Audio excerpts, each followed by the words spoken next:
राधे राधे। स्वागत है आपका एक नए वीडियो। जैसे कि पुरुषोत्तम मास चल रहा है तो इस अवसर पे मैं आपको लेकर आई हूँ श्री धाम वृंदावन की परिक्रमा करने के लिए। तो इस परिक्रमा को हम इस्कॉन मंदिर से शुरू करेंगे। तो सबसे पहले हम ब्रज भूमि को प्रणाम करने के बाद अपनी परिक्रमा को शुरू करते हैं। अभी हम आ चुके हैं केली कुंज आश्रम, जो कि श्री प्रेमानंद जी महाराज का है। तो आप देख सकते हैं काफी भक्त रात को परिक्रमा कर रहे हैं और यहाँ पर काफी सारे लोग दंडवती परिक्रमा भी कर रहे हैं, जो कि काफी ज्यादा कठिन होती है। हमने अपनी परिक्रमा रात को 11 बजे शुरू की है। देखते हैं हमें परिक्रमा में कितना समय लगता है। परिक्रमा मार्ग में जो सबसे पहला स्थान है वो है प्राचीन काली देव मंदिर। परिक्रमा में जो अगला स्थान पड़ता है वो है श्री मदन मोहन जी का मंदिर। बाहर से ही आप दर्शन कर सकते हैं, क्योंकि रात्रि के समय यहाँ सारे मंदिर बंद हो जाते हैं। सामने निधिवन का बोर्ड लगा है और इस स्थान से आप निधिवन और बांके बिहारी जी मंदिर के लिए जा सकते हो। हम भी यहीं से प्रणाम कर लेते हैं और आप भी कमेंट में राधे राधे या राधा वल्लभ श्री हरवंश लिखकर हाजिरी लगा दें। तो जैसा कि अभी अधिक मास चल रहा है, इस समय परिक्रमा करने का लाख गुना फल प्राप्त होता है और इस समय 84 कोस की परिक्रमा भी शुरू हो चुकी है। परिक्रमा में अगला स्थान पड़ता है इमली तला और यहाँ पर एक इमली का वृक्ष है जिसे राधा रानी ने श्राप दिया था। इमली तला के बाद अगला स्थान पड़ता है श्रृंगार घाट।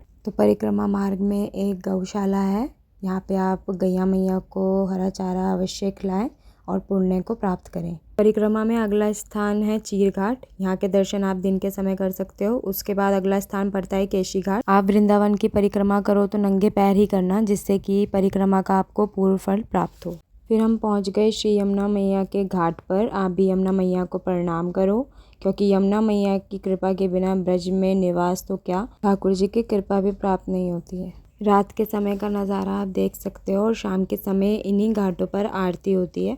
आप वृंदावन आए तो यमुना मैया की आरती का आनंद अवश्य प्राप्त कीजिएगा। और आप देख सकते हैं छोटे छोटे बच्चे भी दंडवती परिक्रमा कर रहे हैं। परिक्रमा में अगला स्थान है सुदामा कुटी। तो श्री यमुना मैया घाट से परिक्रमा में हम पहुंच गए मोक्ष धाम वृंदावन। वृंदावन में सबकी इच्छा होती है या तो जन्म हो जाए और या तो मोक्ष की प्राप्ति हो जाए। फिर हम पहुंच गए सुदामा कुटी। परिक्रमा करते करते हम आ गए जगन्नाथ जी मंदिर और यहाँ पर उन्हीं विग्रह के दर्शन होते हैं जो पुरी में होते हैं। तो यहाँ भी दिन के समय में दर्शन जरूर करना। अभी हम बाहर से ही प्रणाम कर लेते हैं। और आप देख सकते हैं परिक्रमा में भक्त राधा नाम संकीर्तन करते हुए आनंद ले रहे हैं। परिक्रमा में अगला स्थान जो कि है तटीय स्थान, यहाँ पर आज भी लाइट या आधुनिक यंत्रों का प्रयोग नहीं होता है। इस स्थान पे भी दर्शन जरूर करना। परिक्रमा में अगला स्थान है बाबा श्री नीम करोली आश्रम। परिक्रमा में माँ केला देवी का मंदिर है। माँ केला देवी को महामाया या आदि शक्ति का अवतार माना जाता है। ये वही दिव्य शक्ति हैं जो कंस के हाथों से छूटकर आकाश में विलीन हो गई थी। परिक्रमा करते हुए हम पहुंच गए हैं श्री बाबा नीम करोली जी के आश्रम। बाबा नीम करोली महाराज ने इसी स्थान पर समाधि ली थी। परिक्रमा करते हुए ब्रज के लाला के दर्शन कीजिए, जो कि गैया मैया के साथ बैठे हुए हैं। अब हम पहुंच गए गौरी गोपाल आश्रम। यहाँ पर हर समय निःशुल्क भोजन की सेवा चलती रहती है। परिक्रमा मार्ग में हम पहुंच गए राधे श्याम कुआं। इसको ठाकुर जी ने गोपियों की प्यास बुझाने के लिए बांसुरी से निर्माण किया। इस कुएं में राधे श्याम ऐसी आवाज लगाने की प्रथा है। उसी स्थान पर आ गए हैं जहां से हमने अपनी परिक्रमा शुरू करी थी और यहाँ पर आकर हमारी वृंदावन परिक्रमा 2:30 बजे पूर्ण हो गई है। तो यही थी आज की वीडियो। अच्छी लगे तो लाइक, शेयर और कमेंट जरूर करना। राधे राधे।